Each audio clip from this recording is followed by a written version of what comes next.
matin, je me suis réveillé avec cette parole-là. Parle, ton serviteur écoute. Ou ta servante écoute. Et si vous arrêtiez de croire que vous devez être fort? Si nous arrêtions de croire que nous devons être forts? C'est la question qui est le titre de mon message en fait.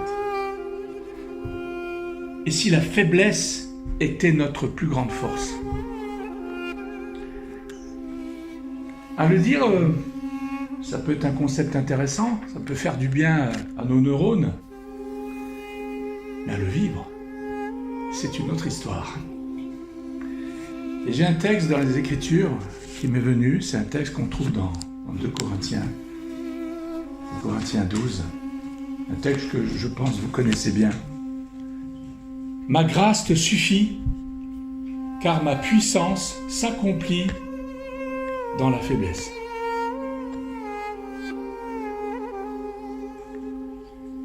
C'est 2 Corinthiens 12, verset 9. C'est Paul qui dit ça. C'est Paul qui, à genoux devant Dieu, priait pour qu'il lui enlève un problème qu'il avait dans son corps. 3 fois il a prié pour ça. Un homme de foi, Paul. C'est un homme de foi. On ne peut pas dire à Paul, c'est parce que tu n'as pas la foi que tu n'es pas guéri. Non, là, ça ne marche pas. Et Dieu lui dit, ma grâce te suffit, car ma puissance s'accomplit dans la faiblesse. Et c'est par ces mots que je veux commencer ce texte. Pas juste parce qu'ils m'ont touché, ces mots. C'est vrai qu'ils m'ont touché. Mais parce qu'ils font partie de ces versets qui ont changé ma manière de voir.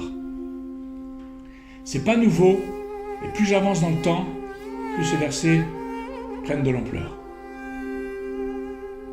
Ils sont devenus pour moi une clé, un pivot. La lumière de Dieu dans ma vie, en fait, cette lumière-là, elle m'a retiré du monde des ténèbres.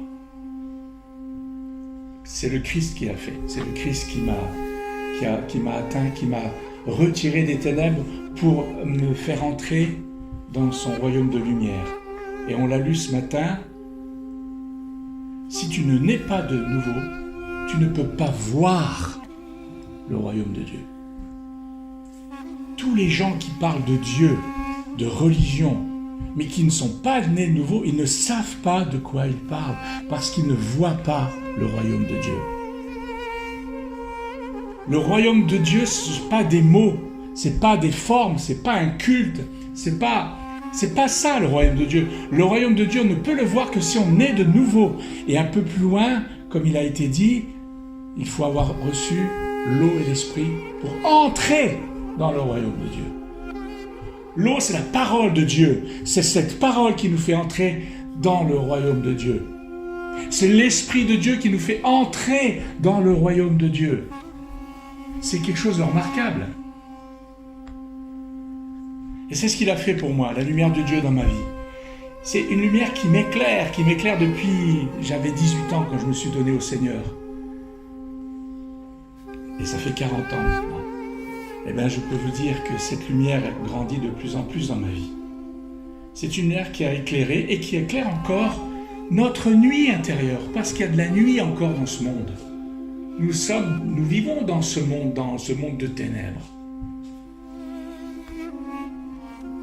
Le Seigneur a dit, à travers toujours la bouche de Paul, dans la même épître, Dieu qui a dit « La lumière brillera du sein des ténèbres ».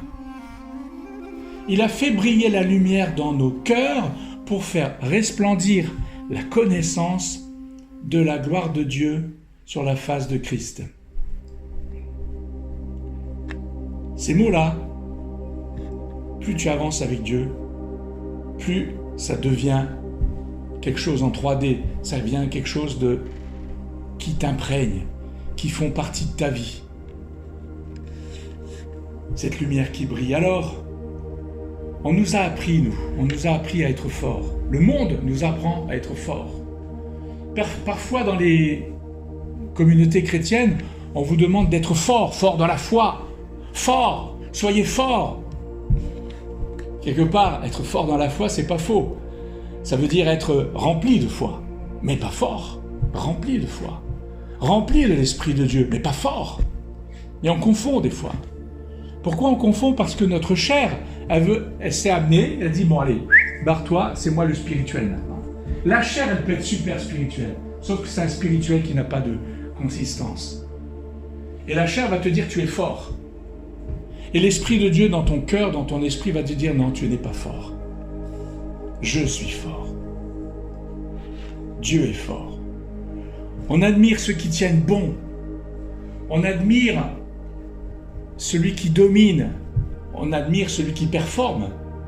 Quand on voit un pasteur qui performe, qui fait des choses magnifiques, on est là, on l'admire. Je parle de celui ou de celle qui admire cet homme ou cette femme, servante de Dieu. Pourquoi? Parce qu'il voit en elle, en lui, quelque chose de fort et il se dit « Ah, si je pouvais être fort aussi !» C'est la chair qui parle, ça. Ça doit mourir sur une croix. Sur la croix de Christ. Et c'est compliqué pour qu'on se rende compte de ça. Et il faut toute une vie, mes amis. Et là, Dieu me le fait expérimenter encore. Mais si la vraie force se cachait là où on ne la cherche jamais, le monde te montre comment c'est être fort, psychologiquement, spirituellement, si je puis dire, physiquement, avoir un corps fort.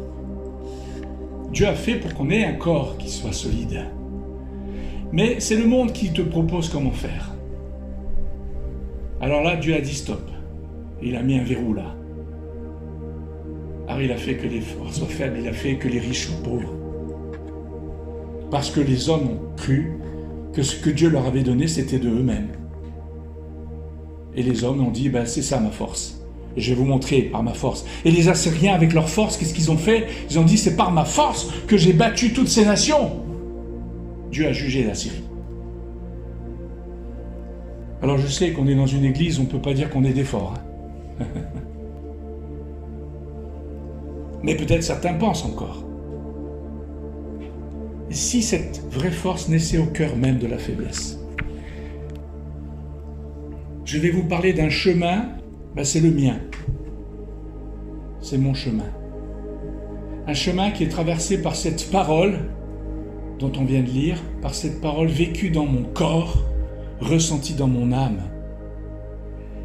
C'est pas un sentier abstrait, c'est pas une jolie métaphore, non. C'est mon chemin.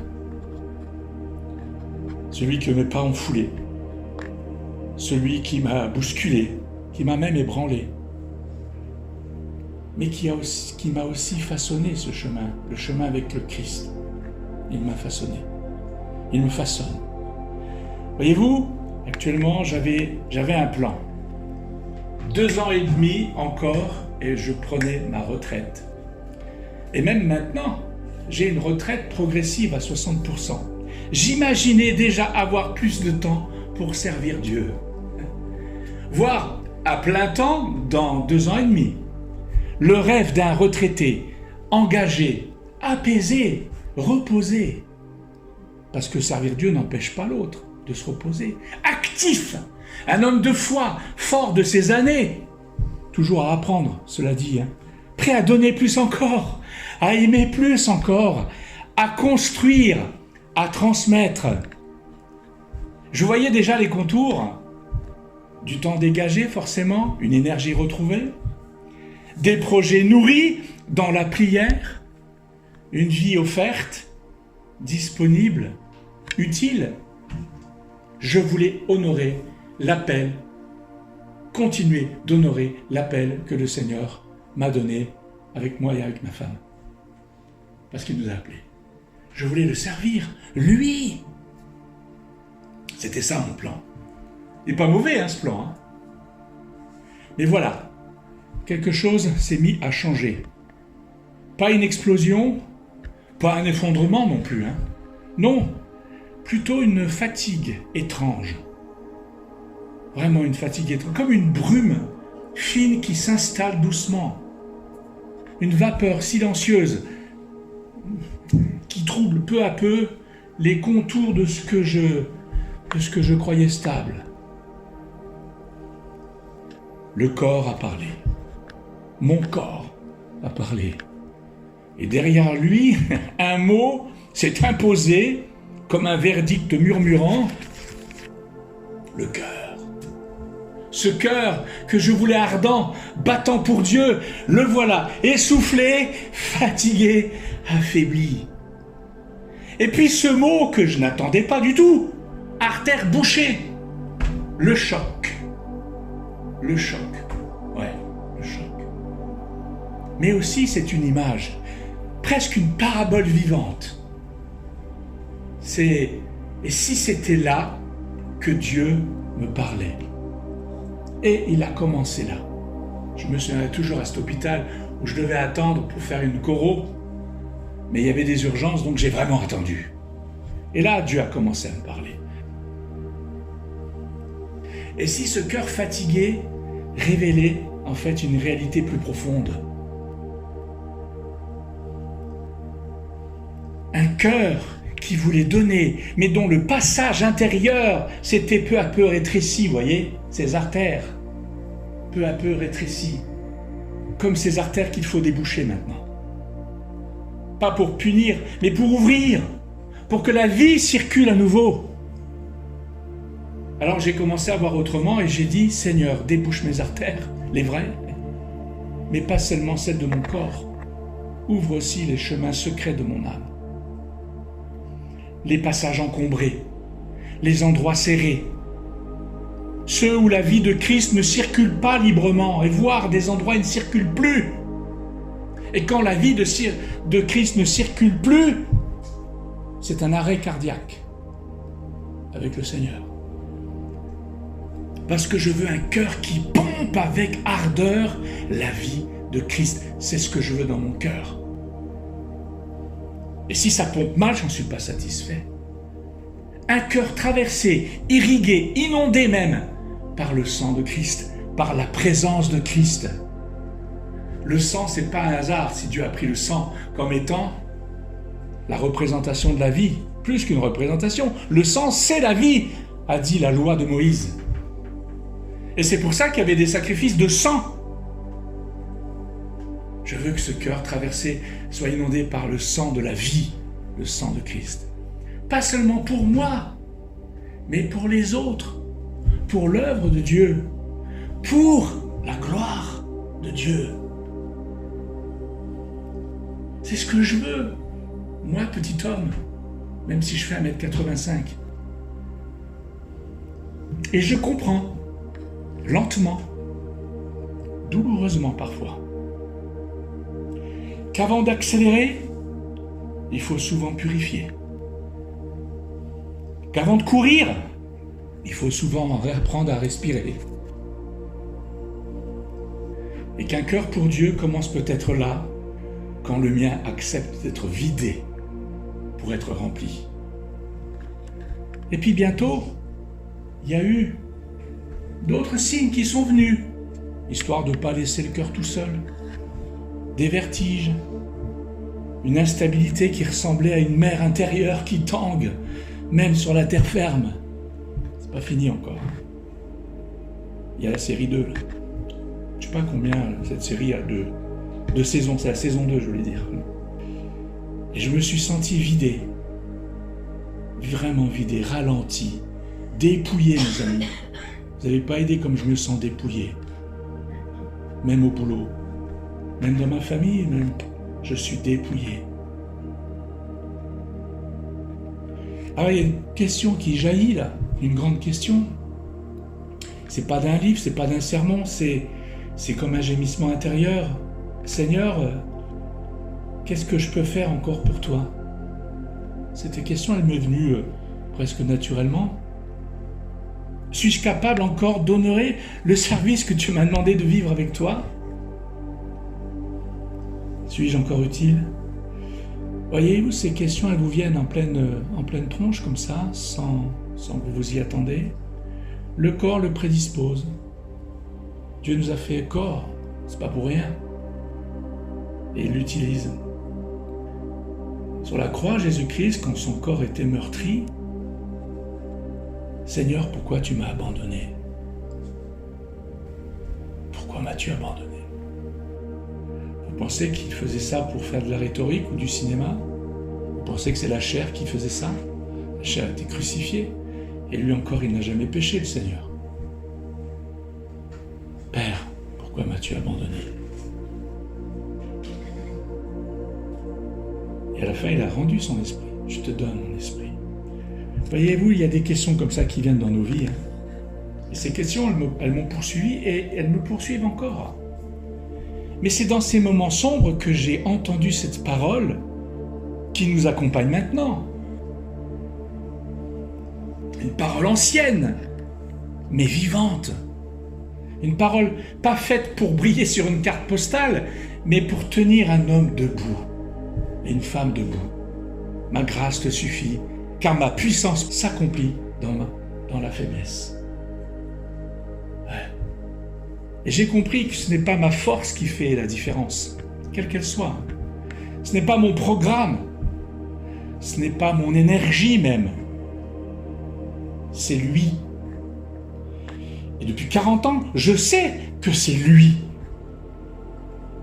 Quand j'étais jeune, j'avais 18 ans, je savais que Christ était tout, que c'était par lui que je pouvais faire les choses.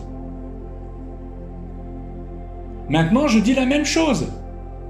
Mes 40 ans d'expérience m'ont montré aussi, par le Saint-Esprit, tu vas connaître ce que c'est moi en toi, et pas ta chair en toi.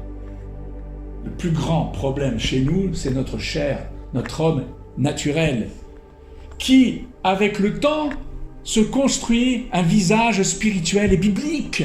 Si je puis dire biblique, c'est peut-être pas le mot juste. Et le Seigneur doit enlever ça pour que le vrai reste. Sa parole vraiment dans mon cœur et sa force à lui et pas la mienne. Ce n'est pas parce que je suis capable que Dieu agit. Même si je suis capable, c'est pas pour ça que Dieu agit. Mais parce qu'il veut agir à travers moi, même si je suis fatigué, même si j'ai pas toutes les forces, même si je suis malade, même si je suis ralenti, même voire immobile. C'est mon Père céleste qui la déverse sur moi par Christ, son Fils bien-aimé, qui fait tout et qui opère tout pour sa gloire. En moi, en toi aussi. Crois-le. C'est ça qu'il fait, le Seigneur. On a l'impression d'être les rebuts de ce monde, hein. Les pauvres planqués, les pauvres malades. Le monde, qu'est-ce que vous voulez qu'il fasse des gens comme nous, hein? C'est ce que le Seigneur veut faire avec nous. Eh bien, je voudrais que vous le sachiez, nous qui sommes au ras des pâquerettes, que là, on est dans sa main et là, il fait quelque chose. Il nous prépare.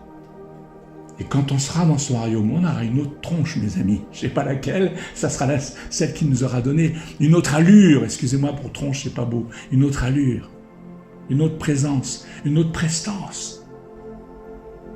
Et alors Christ, voyez-vous, le Seigneur, même quand on est au ras des pâquerettes, quand on n'en peut plus, il déverse en nous. Et Christ réalise ceci par son esprit. Par l'Esprit de Dieu, il le réalise. Par le Saint-Esprit, il le réalise. C'est Christ qui fait ça. Parfois, Dieu n'attend pas qu'on se voit prêt. Il n'attend pas que tu sois prêt. Ça y est, je suis prêt, Seigneur. Vas-y. Non. Il attend qu'on soit vrai. Vrai avec nous-mêmes, vrai avec lui. Décider de le suivre, de lui obéir. C'est ça qu'il attend. Peut-être que ce dépouillement était nécessaire pour moi. C'est sûr même. Mais pas pour m'arrêter, mais pour me réorienter. Alors je suis qu'au début du voyage, je ne connais pas la suite. Je ne peux pas vous dire ce que c'est que cette réorientation, mais il le fait. Aujourd'hui, je ne sais pas tout ce que je peux faire, je ne sais pas. Mais je sais en qui j'ai cru.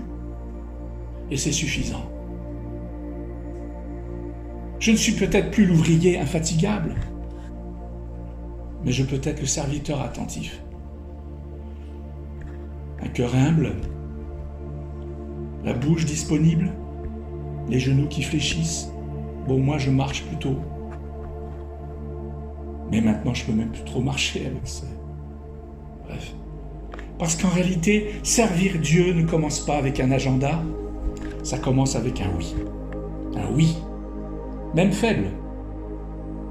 Même chancelant ce oui, mais un vrai oui.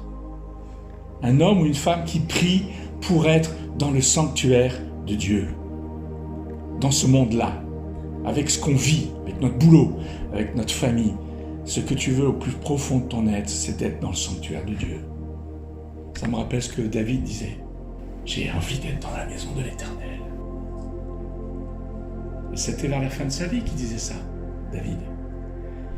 Et c'est là que cette parole s'est imposée, non pas comme une idée, cette parole qu'on vient de lire de 2 Corinthiens, mais c'est pas comme une idée, mais comme une voix douce, ferme et présente. Ma grâce te suffit, ma grâce te suffit. C'était pas la voix qui tonne au Sinaï, ça tremblait pas, hein. C'était celle qui parle dans la nuit, dans le silence et dans la faiblesse. Alors, ma grâce, ce mot évoque une rosée tombée du ciel. La grâce, c'est une rosée tombée du ciel. Charis en grec. Imagine une terre desséchée, une main tendue à rien, et soudain, cette rosée douce qui vient sur cette terre. C'est ça, charis, c'est ça, la grâce. La grâce, c'est pas un mérite, pas une récompense, mais ça on le sait, c'est un don, un cadeau gratuit, mais c'est un don vivifiant. Faut pas l'oublier. Dieu te donne quelque chose, c'est pas comme un bibelot, tu prends le bibelot, ah il est beau, tu le mets sur l'étagère et tu t'en vas et tu l'oublies.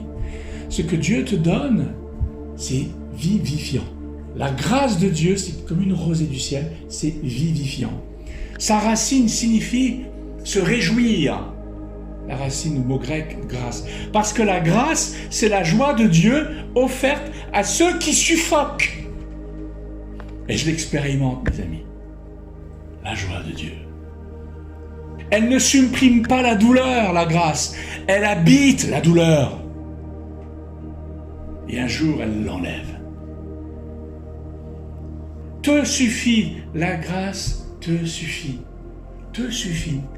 Ce n'est pas ça ira à peu près te suffire. Bon, ça te suffit quand même. Ça ira à peu près. Non, c'est ma grâce continue de suffire. C'est ça le sens. Maintenant, demain, toujours, ma grâce continue de te suffire. Et le mot signifie aussi tenir bon, résister, suffire, c'est ça aussi. Ma grâce fait que tu tiennes bon, que tu résistes. Comme une forteresse intérieure. La grâce est une forteresse intérieure. Tu rentres dedans, tu es protégé, tu résistes grâce à la grâce. C'est pas très bien dit ça. Parce qu'il y a la grâce. Imagine une petite lampe dans une grotte obscure. On voit pas grand-chose. Hein. On voit juste à 1 mètre. Et en fait, c'est une lampe et tu vois à 1 mètre. Tu vois pas. C'est une grande grotte, mais tu vois pas plus. Tu es sur un chemin dans la nuit. Tu as cette lampe, tu vois, où tu peux mettre tes pieds, 2, 3. Puis après, tu sais pas. Mais c'est en avançant que tu vas savoir. Si tu n'avances pas, tu n'iras pas plus loin. Elle n'éclaire pas tout, mais elle te montre où poser le pied suivant. Paul n'a pas reçu la solution, mais la lumière suffisante pour avancer. Te suffit. Et ma grâce te suffit, car ma puissance, dunamis mou, ma puissance. Le mot grec dunamis, dynamis, on dit, mais dunamis est la racine du mot dynamite. Bon, c'est pas très compliqué là, hein. Même si je vous l'avais pas dit, vous l'auriez deviné. Mais en fait, il ne faut pas voir comme une grosse explosion. Ce mot-là, c'est une énergie en germe. C'est une puissance prête à éclater, mais pas une explosion tapageuse. C'est un peu comme une fleur qui pousse. Sauf que nous, il nous faut du temps pour voir que la fleur, elle pousse et elle grandit et elle s'ouvre. Mais si vous faisiez, comme on fait des fois avec les photos très rapidement, vous voyez cette énergie avec des vidéos rapides. C'est ça. Ce mot-là, la puissance. C'est une force discrète qui jaillit quand l'homme abdique. Quand l'homme dit, ça y est, c'est bon, j'arrête. Je laisse agir. Quand il dit, je n'en peux plus, alors Dieu dit, je peux. En toi, je peux maintenant. Ça y est. Vous savez, Je crois que vous l'avez entendu plus de 1000 fois de dire « Je ne peux plus, mais c'est Dieu qui agit. » Vous savez ça. Vous l'avez déjà entendu, je ne vous l'apprends pas. Vous avez déjà entendu des prédicateurs ou vous-même de dire « Je sais que quand je laisse tomber, c'est Dieu qui agit. » Oh, je ne sais pas si tu le sais. Je ne sais pas si je le sais. Je dois le vivre. Et c'est en le vivant que je peux dire « Je n'en peux plus, mais maintenant je sais que Dieu, il dit « Je peux ». Et après, il dit quoi? Ma puissance s'accomplit. Ma puissance s'accomplit. Peleitai, s'accomplit. Le verbe signifie en fait mener à son but, rendu parfait. C'est comme une œuvre d'art inachevée que l'artiste continue là à sculpter. C'est mener à son but, c'est rendu parfait, c'est en cours en fait. Dossier en cours. C'est ça, s'accomplir. La puissance de Dieu ne se contente pas de briller, elle façonne. Elle va jusqu'au bout de ce qu'elle a commencé. Même avec des mains tremblantes, même avec de l'argile fêlée, elle va jusqu'au bout. Et c'est pas une main tremblante parce que c'est la main de Dieu. Nous sommes tremblants. Nous, des fois, on veut prendre le couteau et on veut se sculpter, là. On est en train de tout gâcher, là. S'il y en a qui... La chair veut faire ça.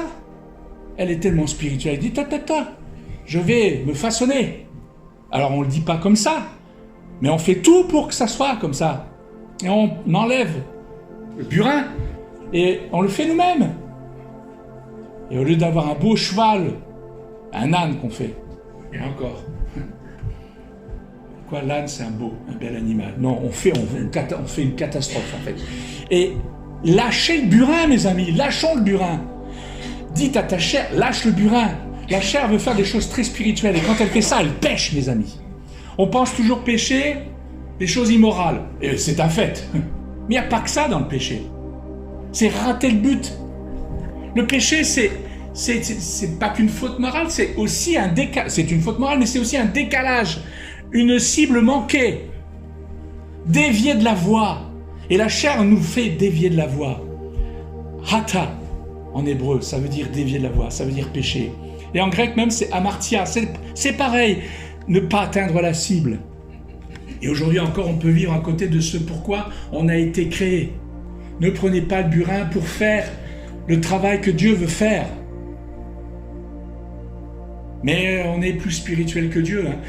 Mais ça vient tout seul, cette histoire. Il faut que Dieu nous arrête pour qu'on se rende compte qu'on a le burin et qu'on veut forger sa vie spirituelle en me disant, ouais, comme ça au ciel, elle sera bien. Non, ça sera pourri, mes amis. Redonnons-lui. Alors, il le sait, ça, parce que nous, on veut toujours tenir, on veut tout contrôler dans nos vies. Alors, il fait dans nos corps, souvent, pas que ça, mais souvent, il dit, maintenant, tu lâches. Veux-tu lâcher ? Parce que Dieu, il châtie son enfant. Car quel est l'enfant que le Père ne châtie pas? Sauf les enfants illégitimes. Mais l'enfant vrai, le Père le châtie. Hein, le mot châtier, je crois que c'est un mot que vous aimez, que vous mettez dans un poster, n'est-ce pas? On aime ce mot, n'est-ce pas? Mais on ne comprend pas ce que veut dire châtier, finalement. Quand Dieu nous châtie, c'est pas comme un père humain châtie. Il est parfois plus dur, et il est parfois plus lent, plus doux. Et il a des chemins qu'on a du mal à comprendre. Mais c'est ce qu'il fait, le Seigneur. Et pourquoi il fait ça? Pour nous sanctifier, pour nous consacrer, pour nous mettre avec lui, à part. Sans ça, soit on n'est pas sauvé, soit on reste et on ne connaît rien, on ne voit pas grand-chose. Dieu veut qu'on voie le royaume, Dieu veut qu'on entre dans le royaume, et Dieu veut qu'on vive du royaume. Ça passe par la faiblesse. Et c'est ça notre force. Et il faut le vivre dans sa chair, dans son âme, que Dieu permet parfois pour qu'on comprenne, qu'on commence à vivre cela. C'est pas qu'avant on ne le vivait pas, on le vivait.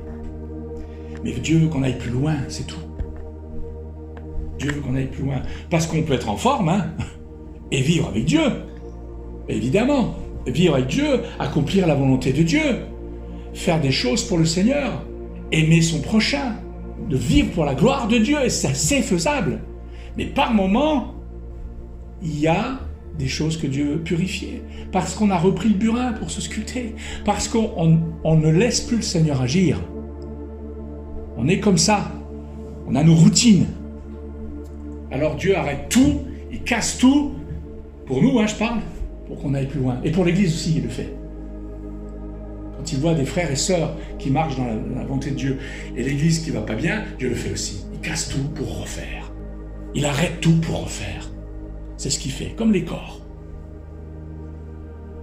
Mais c'est lui qui le fait. Et quand il voit que c'est plus faisable, il prend ses vraies servantes, ses vrais serviteurs, ses vrais enfants, et il les sort de là. Il les met ailleurs. C'est pas un problème pour le Seigneur. C'est pas les dominations. Ça ne s'attache pas aux dominations, le Seigneur. Il s'attache à la vérité, à la parole de Dieu et à notre vie avec lui. Et s'il voit qu'une église ne va pas bien, je ne te parle pas de notre église, Dieu le seul sait. Je parle que Dieu seul sait ça. Il va la réparer, et s'il voit que c'est plus possible, il prend ses serviteurs, tous ses servants de serviteurs, puis il les enlève. Et les autres qui marchent selon la chair, qui n'ont pas connu Dieu, continuent. Nous avons un grand Dieu. On n'a pas de mots des fois. On n'a pas de mots. Là encore, même quand il y a les erreurs, le péché, quand il y a la blessure, quand il y a une fracture entre Dieu et nous, eh bien, justement, là encore, Dieu n'abandonne pas. Il n'a pas seulement vu notre échec, notre péché, il est venu y répondre. Et je n'ai pas simplement entendu cette parole de la grâce de Dieu, ma grâce te suffit, je l'ai éprouvée, elle n'est pas venue comme une réponse intellectuelle, mais comme une lumière dans l'obscurité, celle que je vivais. Et elle a commencé à me montrer autre chose. Une chose que je sais depuis le début qui m'a fait entrer dans le royaume de Dieu. La Bible nous parle d'un lieu où cette parole atteint son sommet. C'est la croix. C'est la croix. C'est la croix. Et ça, c'était la faiblesse. Je n'en ai pas parlé. Et avant la croix, c'est la faiblesse, c'est l'absence de force, c'est la défaillance même. Vous savez, quand le mot est utilisé pour parler de la maladie de Lazare, c'est le même mot. Et ici, c'est un lieu d'élection. Dieu ne construit pas sur des sommets, il creuse dans les crevasses. C'est là, dans la fracture, qu'il insère sa lumière, dans les crevasses. Et je pensais devoir offrir ma force à Dieu, et je découvre qu'il me demande ma faiblesse. C'est pas grand-chose, parce que c'est plus grand-chose finalement. Pas pour m'écraser, mais pour me relever, pas pour m'humilier, mais pour me restaurer. Et, comme je vous l'ai dit, le lieu, c'est la croix. La croix. La croix, c'est ça. C'est un lieu de mort, la croix. Un lieu de mort, devenu un lieu de vie. C'est une manière de dire. C'est un instrument de torture qui est devenu un trône de grâce. Ça, c'est le paradoxe du Seigneur. L'exemple de Jésus-Christ est le plus important. C'est là que Dieu a tout donné. Il a tout donné, Dieu. Pas par puissance, mais par un amour véritable. Et cet amour véritable, c'est le Christ. Et c'est un amour vulnérable aussi. Vous imaginez le Dieu Tout-Puissant avec un amour vulnérable. Il se retrouve, il dit, cloué sur une croix. Jésus-Christ, lui seul, peut transformer nos failles en lumière. Imagine un flambeau fêlé, il ne tient pas bien à la flamme, il éclaire, mais le fait qu'il soit fêlé, il va encore éclairer plus parce qu'il va éclairer de côté, ce qu'un flambeau non fêlé ne fait pas. Et c'est justement par la fente que jaillit la lumière. Un flambeau parfait retiendrait la clarté du côté. Un flambeau brisé, non seulement il éclaire, mais il éclaire aussi sur les côtés. La lumière du haut, c'est le Seigneur, celle du côté, c'est nous. Il nous fêle, on est fêlé dans notre âme, dans notre corps. La lumière de Dieu va encore être visible encore plus. Sa présence va être encore plus manifestée, sa puissance va pouvoir se manifester. Et si cette parole devenait aussi le pivot de ta vie?